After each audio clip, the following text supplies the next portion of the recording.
যে জ্ঞানের দুর্বলতার কারণে পথভ্রষ্ট শয়তানের ধোঁকায় পড়ে আমরা মন্দ নিষিদ্ধ শাস্তিযোগ্য কাজগুলো করে ফেলি, আমরা আমাদের পরিবার, আমাদের সমাজ, আমাদের জাতি যেন সেই সব মন্দ কাজ, নিষিদ্ধ কাজ, শাস্তিযোগ্য অপরাধ থেকে বাঁচতে পারে, সেজন্য আমরা ফরিয়াদ করব, রব্বানা লা তুজিগ কুলুবানা বা'দা ইয হাদাইতানা ওয়া হাব লানা মিন লাদুনকা রাহমাতান ইন্নাকা আনতাল ওয়াহ্হাব। হে আল্লাহ, আমরা যেহেতু একবার সঠিক পথের দিশা পেয়ে গেলে আর যেন সেই পথ থেকে বিচ্যুত না হই। সম্মানিত দেশবাসী, সম্মানিত শ্রোতামণ্ডলী, বারংবার আমি একটাই উপস্থাপনা শুরুতে বলে থাকি, আমি যত কথা বলি, যত উপস্থাপনা করি, সব কিছু আল্লাহর কোরআন থেকে মূল উৎস। এবং আমি এও আশা করি যে আপনারা যা শুনবেন বা শুনতে চাইবেন, আমি বা আমার মতো উপস্থাপক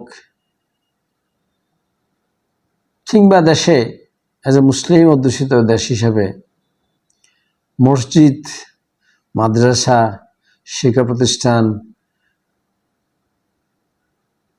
মসজিদের খুতবা, ওয়াজ মাহফিল, সভা সেমিনার থেকে যা শুনবেন, আপনার এক্সপেকটেশন, আপনার প্রত্যাশা যেন থাকে কোরআনের বাণী শোনা। তার চাইতে বেশি মূল্যবান বিষয় হচ্ছে যে আপনি নিজে কোরআন পড়ে বুঝে সঠিক জীবনযাপন পদ্ধতি নির্বাচন করুন, নির্ণয় করুন, নিজেকে সফল করুন, নিজের পরিবারকে সফল করুন, নিজের সমাজকে সফল করুন, নিরাপদ করুন, নিজের জাতিকে একটা আদর্শ সুন্দর জাতি হিসেবে গড়ে তোলার প্রয়াস এবং আপনার ভূমিকা ওখানে থাকুক, সে আশাই করি। আল্লাহ পাক আমাদেরকে তৌফিক দান করুক। কারণ যদি আপনি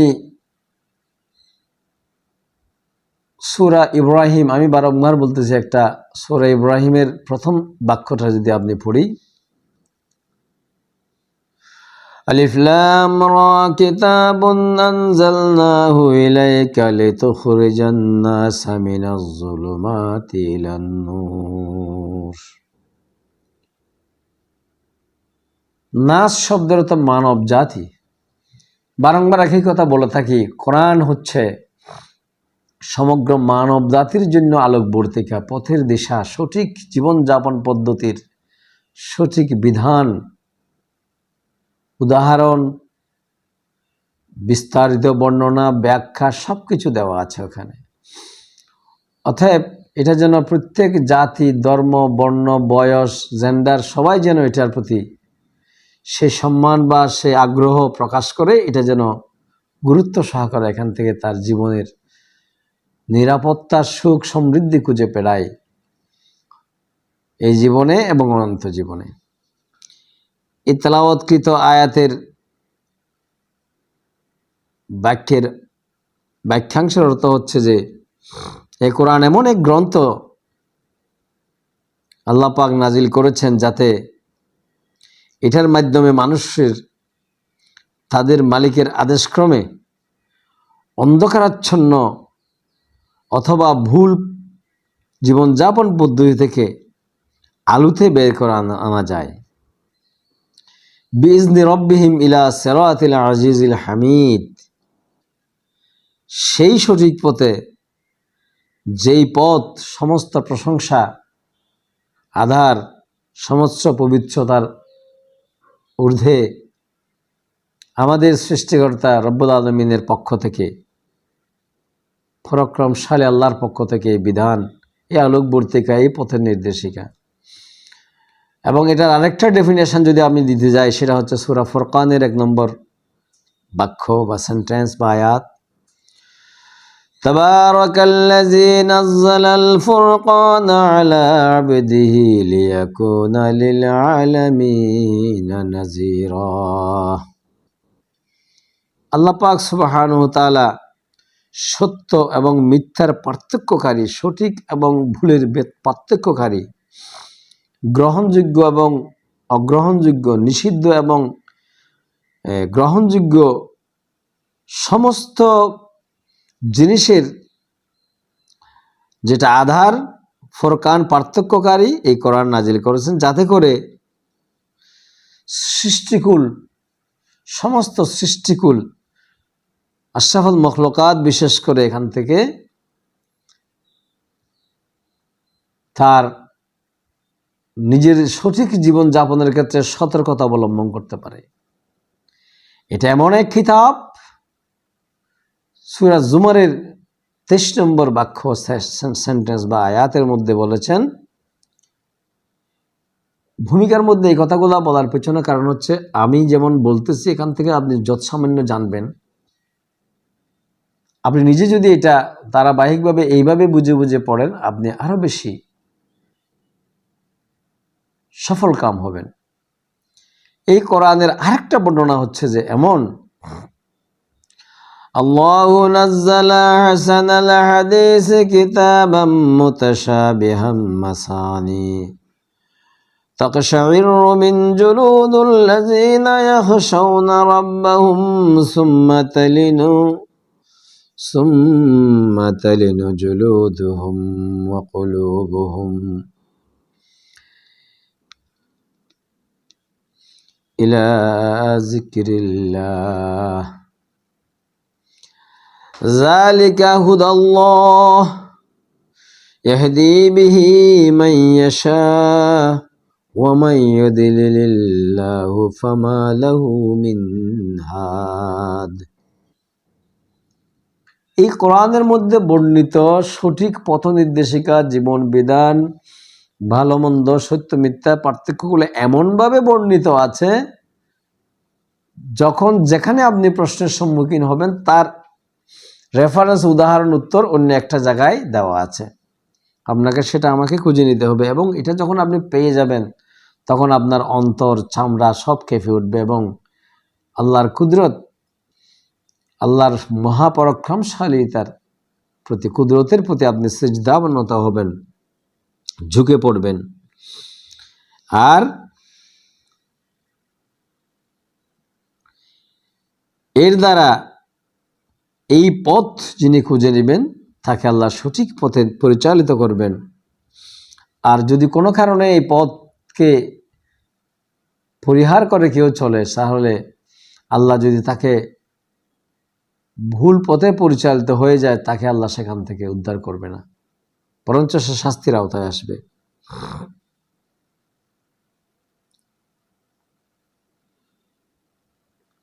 সেজন্যই আমাদের এই কথাকেও স্মরণ করতে হবে। আফামান ইয়াত্তাকি বিওয়াজহিহি সুআল আযাবি ইয়াওমাল কিয়ামা ওয়া কিলা লিয-যালিমিনা যুকু মা কুনতুম তাকসিবুন। যদি কেউ সঠিক এই পথ অনুকরণ না করে, তাহলে সে যে শাস্তির আওতায় আসবে কিয়ামতের দিন, অনন্ত জীবনের দিন, তাকে কে বাঁচাবে? সেদিন তাকে বলা হবে, পৃথিবীতে যা কামাই করে আসছে এটার শাস্তি, এটার অপরাধের শাস্তি ভোগ করো। অতএব আমরা আজকে নিষিদ্ধ শাস্তিযোগ্য অপরাধ কি কি সেটা জেনে, মানুষকে জানাইয়ে, নিজেরা চর্চা করে, সেখান থেকে এগুলাকে পরিহার করে সুন্দর, সমৃদ্ধ, নিরাপদ, উত্তম জীবন যাপন করার জন্য চর্চা করব ইনশাআল্লাহ। তাতে পরিবার, সমাজ, জাতি সবাই উপকৃত হবে। আমি আশা করতেছি আপনারা সব প্রণোদিত হয়ে এগুলা নিজেরাও শুনবেন, প্রসারও করবেন। এর আগের উপস্থাপনাতেও আমি 5টা বিষয় বলেছিলাম, আপনাদের হয়তো যদি কেউ দেখে থাকেন, শুনে থাকেন, না শুনে থাকলে শুনে নেবেন, শুনে থাকলে এটা অন্যদের মধ্যে শেয়ার করবেন। মন্দ নিষিদ্ধ শাস্তিযোগ্য কাজ হিসাবে অহংকার, 5টা অহংকার, অপচয়, অজ্ঞতা, অকৃতজ্ঞতা এবং অশ্লীলতাকে আমি আপনাদের সামনে উপস্থাপন করেছি। আজকে যে বিষয়গুলো আমি উপস্থাপন করার চেষ্টা করব তার মধ্যে একটা হচ্ছে যে ওজন মাফে কম দেওয়া। আমাদের সমাজ যেটা আছে আর কি, মাপ বলতে 2 প্রকার আছে। যখন ভূমি যদি হয় তাহলে এটার একটা ডাইমেনশনাল মাপ আছে, আর কোনো বস্তু হলে সেটা কিলোগ্রাম, লিটার কিংবা কোনো কিছুতে ওজনে দেওয়া, কম দেওয়া বা বেশি দেওয়া বা কমিটেড ভাবে না দেওয়ার বিষয়টাকে আমি আপনার সামনে দেখেন। এই শুধুমাত্র ওজন ব্যবস্থাপনা বা মাপঝুকের জন্য আল্লাহ পাক সুবহানাহু ওয়া তাআলা একজন শিক্ষক, সংবাদ পাঠক কিংবা সংবাদ পৌঁছানোর দায়িত্ব দিয়ে নবী পাঠিয়েছেন। তার নাম হচ্ছে, আপনি সূরা হুদের মধ্যে, সূরা হুদ মানে আপনি কোরআন যদি পড়েন তাহলে এটা সূরা হুদের মধ্যে 84 এবং 85 নম্বর আয়াতের মধ্যে যদি আপনি চর্চা করেন দেন আপনি বুঝবেন যে এখানে বলা আছে কি, ওয়াইলা মাদিয়ানা খাহুম শুআইবান, মাদিয়ান নামে একটা জায়গাতে ওই এলাকার জন্য তাদের ভাই শুআইব অর্থাৎ শুআইব পয়গম্বর শুআইব আলাইহিস সালামকে পাঠানো হয়েছে। উনি কি বলছেন, ক্বালা ইয়া কওমি ইবুদুল্লাহা মা লাকুম মিন ইলাহিন গায়রুহু, আল্লাহর কথা ছাড়া অন্য কারো কথা অনুযায়ী জীবন যাপন না করার জন্য। আল্লাহ যা, ওনার কথা স্মরণ করা, ওনার প্রশংসা করা, ওনার পবিত্রতা ঘোষণা করা, প্লাস উনি যে জীবনযাপন পদ্ধতি আমাদের জন্য করেছেন, নির্বাচিত করেছেন, ওই পদ্ধতি অনুসরণ করার কথা বলেছেন প্রথমে। এরপরে বলছেন যে ওয়ালা তানকুসুল মিকয়ালা ওয়াল মিজানা ইন্নী আরাকুম বিখাইরিন ওয়া ইন্নী আখাফু আলাইকুম আযাবা ইয়াউমিন মুহিত। এই পয়গম্বর আসি আল্লাহর স্রষ্টার রব্বুল আলামিনের আনুগত্য, প্রশংসা, গুণগান, বিধিবিধান মেনে নেওয়ার মধ্যে একটা বিষয় বলছে, তোমরা উনি নির্দেশ দিচ্ছেন যে কি তোমরা মাপ ও ওজনে কখনো কম করো না। এখন দেখেন সরাসরি আল্লাহ যেখানে নিষেধ করেছেন, যে কাজটা করতে মানা করেছেন, সেটা কি অপরাধযোগ্য নয়? সেটা কি নিষিদ্ধ নয়? সেটা কি ঘৃণিত নয়? আমরা সেটা গ্রহণ করতে পারছি কিনা? আপনি সমাজে সেটা স্টাবলিশ করার জন্য, প্রতিষ্ঠিত করার জন্য চেষ্টা করতে পারছেন কিনা, চেষ্টা করছেন কিনা, কতটুকু সফল হয়েছেন? তাইলে তো আপনার সমাজ আলোকিত হবে। আরেকটি বলতে পারবেন যে আমাদের গ্রামে কেউ ওজন কম দেয় না এবং ওজনের বিষয়ে আমাদের গ্রামে কোনো ধরনের সঠতা নাই। এই বিষয়টা কি আমি আপনি করতে পেরেছি? ভেরি ইম্পর্টেন্ট এটা। তোমরা মাপ ও ওজনে কম করো না। আমি তো অর্থনৈতিকভাবে তোমাদের ভালো অবস্থায় দেখতে পাচ্ছি, তারপরেও এমনটি করলে আমি কিন্তু তোমাদের জন্য এক সর্বগ্রাসী দিনের আযাবের আশঙ্কা করছি। অর্থাৎ এই জাতীয় কাজ করলে ওই জাতি, গোষ্ঠী, এলাকা কিংবা ব্যক্তি সবাই কি সর্বগ্রাসী, ঠিক করেন শাস্তির আওতায় আসবে। এর ফলে বলছে কি, ওয়া কওমি আউফুল মিকালা ওয়াল মিজানা বিল কিসতি ওয়া লা তাবখাসুন নাসা আশিয়াহুম ওয়া লা তা'সাউ ফিল আরদি মুফসিদিন। হে আমার জাতি, তোমরা মাপ ও ওজনের কাজটি ইনসাফের সাথে সম্পন্ন করবে। লোকদের জিনিসপত্র কম দিয়ে, মাপে কম দিয়ে, ওজনে কম দিয়ে তাদের ক্ষতি করো না। এবং তুমি যদি তাই করো, ওজন কম দেওয়া কিংবা মাপে কম দেওয়া এই জাতীয় আচরণ যদি করো, অথবা কম দিয়ে বেশি টাকা আদায় করা, এই জাতীয় কম দিলে, তাহলে সমাজে বিশৃঙ্খলা সৃষ্টি হবে, ফ্যাসাদ সৃষ্টি হবে। অন্য জায়গায় আছে মানুষ হত্যার চাইও ফ্যাসাদ সৃষ্টি করা অত্যন্ত ঘৃণিত অপরাধ।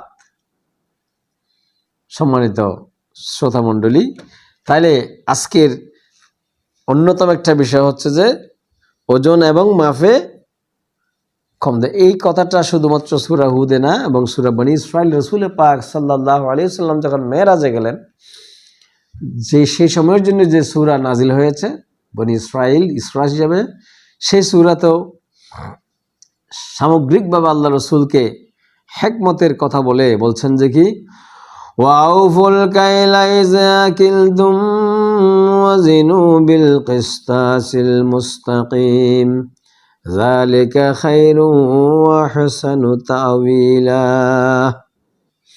পরিমাপ করার সময় মাপ কিন্তু পুরোপুরি করবে, আর ওজন করার জিনিস হলে দাড়িপাল্লা সোজা করে ধরবে। লেনদেনের ব্যাপারে এটা হচ্ছে উত্তম পন্থা, এবং পরিণামের দিক থেকেও এটাই হচ্ছে উৎকৃষ্ট। তাহলে আমরা আমাদের সমাজে এই ওজন কম দেওয়া, বেশি দেওয়া, বা ঠকবাজি করা, কিংবা কোনো কিছু জায়গা জমিন থেকে শুরু করে কাপড় চোপড় বিক্রি থেকে শুরু করে যেটা ফিতা মাফি দেওয়া হয়, গজ, এখানে আমরা সঠিক করতে পারলাম কিনা, দিস ভেরি ইম্পর্টেন্ট। এটা নিষিদ্ধ কাজ, এবং এগুলি কি বলছে কি, কুল্লু যালিকা কানা সাইয়্যাহু ইনদা রাব্বিকা মাকরুহা, এই সব কিছু আল্লাহর কাছে অত্যন্ত ঘৃণিত এবং অপছন্দনীয় কাজ গেল এটা। এবার আসেন আমরা যদি আর অন্য একটা কথা বলি, সেটা হচ্ছে অঙ্গীকার ভঙ্গ করা। আপনারা নিশ্চয়ই আজানের দোয়া যারা পড়েন, শেষে দিয়ে বলে যে ইন্নাকা লা তুখলিফুল মিআদ, নিশ্চয় আল্লাহ ওয়াদা ভঙ্গ করেন না। তারপরে আমি যদি ভুল না করে থাকি, হাদিস শরীফ আছে লা ঈমানা লিমান লা আহাদা লাহু, যারা ওয়াদা ভঙ্গ করে তাদের বিশ্বাস ভঙ্গ হয়ে যায়। তারপরে যাদের প্রতি লানত বর্ষণ করেছেন তাদের মধ্যে একজন হচ্ছে যে ওয়াদা ভঙ্গ করে। আবার এই মুনাফেক এর পরিচিতির মধ্যে অন্যতম একটা পরিচিতি হচ্ছে যে যারা ওয়াদা ভঙ্গ করে বা কথা দিয়ে কথা রাখে না, প্রতিশ্রুতি ভঙ্গ করে। এবং সেটা রেফারেন্স দিতে গিয়ে সূরা বনী ইসরাইলের মধ্যে এটাও বলেছেন, একটা রেফারেন্স দিয়েছেন, সেটা কি 34 নম্বর আয়াতের মধ্যে, ওয়ালা তাকরাবু মালাল ইয়াতীমি ইল্লা বিল্লাতী হিয়া আহসানু হাত্তা ইয়াবলুগা আশাদ্দা ওয়াউফু বিল আহদি ইন্নাল আহদা কানা মাসউলা। এতিমরা যখন মা বাবা থাকে না, তাদের সম্পদ লালন পালন করার জন্য আল্লাহর দোহাই দিয়ে প্রতিশ্রুতিবদ্ধ হয়ে তাদেরকে লালন পালন করা হয় এবং তাদের সম্পত্তিগুলো দেখভাল করা হয়। কিন্তু যখন তারা বড় হয়, সেগুলো সঠিকভাবে ফেরত দেওয়ার কথা, এখানের মধ্যে অটোমেটিকলি একটা ওয়াদা হিসাবে কাজ করে। আল্লাহ বলছেন যে এই জাতীয় ওয়াদা যেন তোমরা ভঙ্গ না করো। আরও বিভিন্ন জায়গায় আছে তোমাদের প্রতিশ্রুতি মেনে চলো, কেননা কিয়ামতের দিন প্রতিশ্রুতির ব্যাপারে জিজ্ঞাসাবাদ করা হবে। এখানে শুধু এই প্রতিশ্রুতি না, যে কোনো প্রতিশ্রুতি, যে কোনো ওয়াদা আমাদের রক্ষা করা অত্যন্ত গুরুত্বপূর্ণ। আর রক্ষা করতে না পারলে সেটা শাস্তিযোগ্য অপরাধ। সেটা আবার সম্ভবত সূরা নহলের মধ্যে 91 নম্বর আয়াত,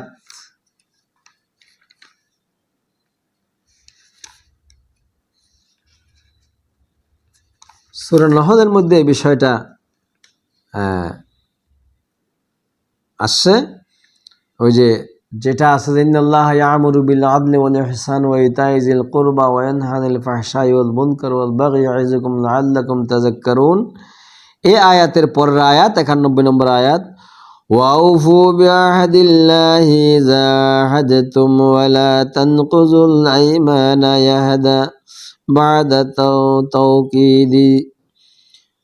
তাওকীদিহা وقد جعلتم الله عليكم كفيلا إن الله يعلم ما تفعلون। যখন তোমরা আল্লাহর নামে কোনো অঙ্গীকার করো তখন তা পূর্ণ করো, এবং এই শপথ পাকাপুক্ত করে নেওয়ার ব্যাপারে তোমরা তা ভঙ্গ করো না, কেননা এই শপথের জন্য তোমরা আল্লাহকে অভিভাবক বানিয়ে নিয়েছো। আল্লাহর কসম বলি না, আল্লাহর কসম, খোদার দোহাই, আল্লাহর দোহাই, আল্লাহর কসম, এভাবে আল্লাহকে সাক্ষী রেখে যে আমরা শপথ করি এবং আল্লাহকে সাক্ষী রেখে শপথ করা ছাড়া অন্য নামে শপথ করাও যেমন নিষিদ্ধ, তেমন করে আল্লাহর নামে শপথ করে ভঙ্গ করাটা অত্যন্ত শাস্তিযোগ্য অপরাধ। আল্লাহ যেন আমাদেরকে যে কোনো জাতি, গোষ্ঠী, ধর্ম, বয়স, জেন্ডার সবাইকে এই অঙ্গীকার রক্ষা করার ব্যাপারে সতর্কতা অবলম্বন করার তৌফিক দান করুক, আমিন।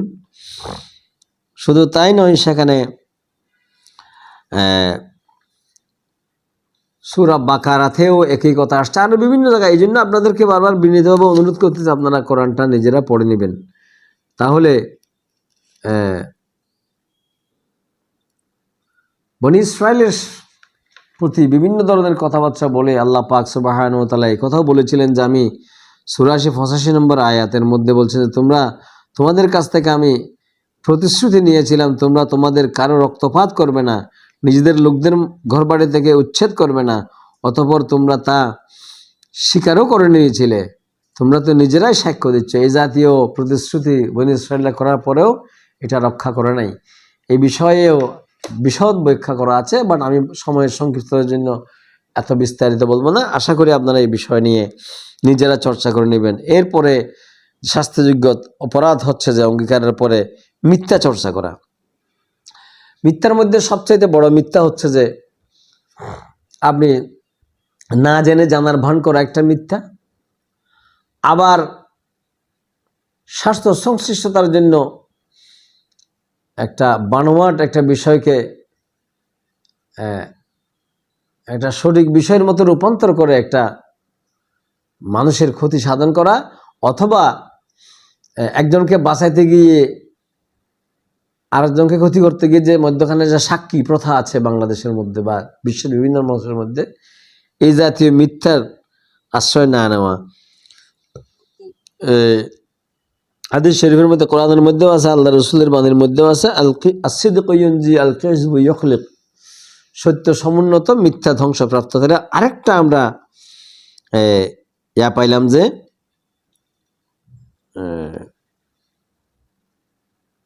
বিষয় পাইলাম যে মিথ্যা চর্চা শিরকের চাইতেও সামটাইম ভয়ঙ্কর, এবং মিথ্যাবাদীর ভয়ঙ্করতা সম্পর্কে আমি যদিও আপনাকে একটা ছোট উপস্থাপনা দেব, কিন্তু এখানে সূরা বাকারার মধ্যে 41 এবং 42 নম্বর আয়াতের মধ্যে তোমরা সত্য মিথ্যা মিশ্রণ করিও না। সত্য মিথ্যা মিশ্রণ করলে যে সমস্যাটা সৃষ্টি হবে সেটা ভয়াবহ। সত্য গোপন করো না, তোমরা সত্য গোপন করা মানেও মিথ্যার সমান। অর্থাৎ এই কোরআন কারীমের সমস্ত বিষয়টা সত্য, এই বিষয় না জেনে আপনার মতো করে বলা অথবা জেনে এটা গোপন করা, এটা মারাত্মক একটা অপরাধ। এবং এই কিতাবের মধ্যে বর্ণিত বিষয়গুলোর প্রতি বিশ্বাস স্থাপন করে পরে আপনার আমার সুবিধা মতো ওয়ালা তালবিসুল হাক্কা বিল বাতিলি ওয়া তাকতুমুনাল হাক্কা ওয়া আনতুম তা'লামুন, তোমরা মিথ্যা দিয়ে সত্যের পোশাক পরিয়ে দিও না, তোমরা জেনে বুঝে সত্য লুকিয়ে রাখো না। এই জাতীয় অনেকভাবে সতর্কতা অবলম্বন করার বিষয় আছে। সবচেয়ে বড় বিষয় হচ্ছে যে এই সত্য মিথ্যার বিষয়ে আমি সংক্ষেপে যদি বলি, মিথ্যা এমন এক মারাত্মক অপরাধ, সে বিষয়ে আল্লাহ পাক সুবহানাহু ওয়া তাআলা এমন এক রেফারেন্স আমাদেরকে দিয়েছেন সূরা শুআরার 221 থেকে 23 নম্বর আয়াতের মধ্যে। বুঝবেন সেটা হচ্ছে কি, হাল উনাব্বিউকুম আলা মান তানাজ্জালুশ শায়াতিন, হে নবী আমি কি তোমাকে বলে দেব শয়তান কার উপর বেশি সওয়ার হয়। Very important. আপনার সত্য মিথ্যার কথা বলতে গেছি আমি, কত বড় অপরাধ দেখেন। তানাজ্জালু আলা কুল্লি আফাকিন আসিম, শয়তান প্রতিটি ভোর মিথ্যাবাদীর ও পাপী মানুষের উপর ভর করে। অতএব আপনি মিথ্যাবাদী মানে আপনাকে শয়তান ভর করেছে, অথবা শয়তান থেকে পরিত্রাণ পাওয়ার একমাত্র পথ হচ্ছে মিথ্যা ছেড়ে দেওয়া। আর আপনি যদি আপনাকে শয়তান আক্রমণ করছে কিনা বোঝার একটা পথ হচ্ছে আপনি যদি মিথ্যার আশ্রয় নেওয়াটা আপনার জন্য যদি প্র্যাকটিস হয়ে যায়, চর্চা হয়ে যায়, তাহলে বুঝতে হবে যে শয়তান আপনাকে পেয়ে বসেছে। এবং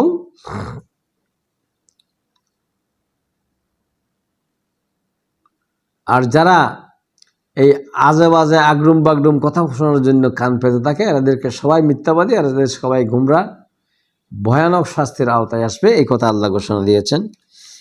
আমি এই সত্য মিথ্যার বিষয়ে আজকে এতটুকুই রইল। এই কথাগুলো বারংবার করে একটা কথা বলছি, আপনার সন্তান, আপনার পরিবার, আপনার প্রতিবেশী, আপনার সভা সেমিনার, আপনার শিক্ষকতা, আপনার ইমামতি, আপনার খতিবগিরি, যেখানেই যান না কেন এই বিষয়টা আপনি ইনশাল্লাহ মানুষকে শিক্ষা দেব, মানুষকে জানান দেব, এখান থেকে উত্তরণের জন্য রক্ষা পাওয়ার জন্য মানুষকে সহায়তা করব। এটা আমার আপনার সকলের জন্য অত্যন্ত গুরুত্বপূর্ণ বলে আমি মনে করতেছি। আজকে আর একটা বিষয় বলে আমরা এই উপস্থাপনা শেষ করব এবং পরবর্তী উপস্থাপনাতে আরও কয়েকটা বিষয় আসবে। আশা করি আমরা ধারাবাহিকভাবে এই বিষয়গুলোকে গুরুত্ব দিবেন। এরপরে যে বিষয়টাকে আমি আপনাদের জন্য অত্যন্ত মনোযোগ আকর্ষণ করার কথা বলবো এই কারণে যে ফার্সিতে একটা কথা আছে, বখিলের সেবার সাথে তোয়াঙ্গার বামাল। বখিল শব্দের অর্থ কৃপণ। কৃপণ সে যত ধনী হোক না কেন তার অভ্যাস বদলায় না। অথচ কৃপণতা এমন এক ভয়ানক অপরাধ, এমন এক মারাত্মক অপরাধ, এমন এক নিষিদ্ধ কাজ, এমন এক শাস্তির যোগ্য কাজ, এমন এক নিন্দনীয় কাজ, স্বয়ং আল্লাহ সুবহানাহু ওয়া তাআলা এটাকে বলেছেন যে আপনি যদি সূরা নিসার বাকারার পরে আলী ইমরানের পরে সূরা নিসার 37 নম্বর সেন্টেন্স, বাক্য বা আয়াত যদি আপনি গো থ্রু করেন তখন দেখবেন যে এখানে সুবহানাল্লাহি বিহামদিহি, সুবহানাল্লাহ অনেক পবিত্র, মানুষের জীবনযাপনের সঠিক পদ্ধতি, সঠিক জীবনযাপন পদ্ধতি নেওয়ার যতগুলো উপকরণ দরকার সব এখানে বর্ণনা করা আছে। আউযু বিল্লাহি মিনাশ শাইতানির রাজীম, বিসমিল্লাহির রহমানির রহিম। الذين يبخلون ويأمرون الناس بالبخل ويكتمون ما آتاهم الله من فضله وأعتدنا للكافرين عذابا مهينا। আল্লাহ তাআলা তাদেরও ভালোবাসেন না যারা নিজেরা যেমন কার্পণ্য করে তেমনি অন্যদেরকে কার্পণ্য করার আদেশ দেয়। এখন কার্পণ্য করে যে আপনি আল্লাহর ভালোবাসা থেকে বঞ্চিত হচ্ছেন, আল্লাহর ভালোবাসা থেকে বঞ্চিত হওয়া মানে আল্লাহর রহমত থেকে বঞ্চিত হওয়া। আপনি কৃপণতা করে হাজারো যদি নামাজ দোয়া রোজা হজ যাকাত যাই করেন না কেন, ভালো কাজ মন্দ কাজ, কিন্তু আল্লাহ তো আপনার ভালোবাসারই বাইরে চলে গেলেন, দয়ারই বাইরে চলে গেলেন, আমি তো চলে গেলাম। সুতরাং আমাদের অত্যন্ত মারাত্মক নিন্দনীয় শাস্তিযোগ্য একটা অপরাধ হচ্ছে কৃপণতা। এই আরো বলেছেন কি, তাছাড়া আল্লাহ তাআলা তাদের যা কিছু ধন সম্পদের অনুগ্রহ দান করেছেন তারা তা লুকিয়ে রাখে, আমি কাফেরদের জন্য এক লাঞ্ছনাদায়ক শাস্তির ব্যবস্থা করে রেখেছি। অর্থাৎ এখানে কৃপণ তার কৃপণতা প্রকাশ করে, ভাই নাই আমার কাছে পয়সা নাই, টাকা নাই, ধন সম্পদ নাই, এটা বলেই তো তার অপারগতাটা প্রকাশ করে, কৃপণতাটা প্রকাশ করে। এর আল্লাহ বলছেন যে এটা সে আমার দেওয়া তার সক্ষমতাটাকে সে লুকিয়ে রাখলো। এই জাতীয় লুকিয়ে রাখা লোকগুলোকে আল্লাহ কাফের সম্বোধন করেছেন এখানে। এখন আমি আপনি কাফের কাকে জানি আর আল্লাহ কাফের কাকে বলেছেন? কৃপণকে আল্লাহ সরাসরি কাফের বলেছেন। কেন? তার কাছে আল্লাহর দেওয়া নেয়ামত সে লুকিয়ে রেখে কৃপণতা প্রকাশ করছে, সেটাকে আল্লাহ কাফের হিসাবে আখ্যায় করেছেন। আল্লাহ পাক সুবহানাহু ওয়া তাআলা যেন আমাদেরকে নিষিদ্ধ, নিন্দনীয়, অপরাধমূলক, আল্লাহর কাছে অপছন্দনীয়, আল্লাহ ভালোবাসা থেকে বঞ্চিত হওয়ার যে সব ক্রাইটেরিয়া চরিত্র আছে এগুলি থেকে বেঁচে থাকার তৌফিক দান করে। আমিন। আসসালামু আলাইকুম ওয়া রাহমাতুল্লাহি ওয়া বারাকাতুহু।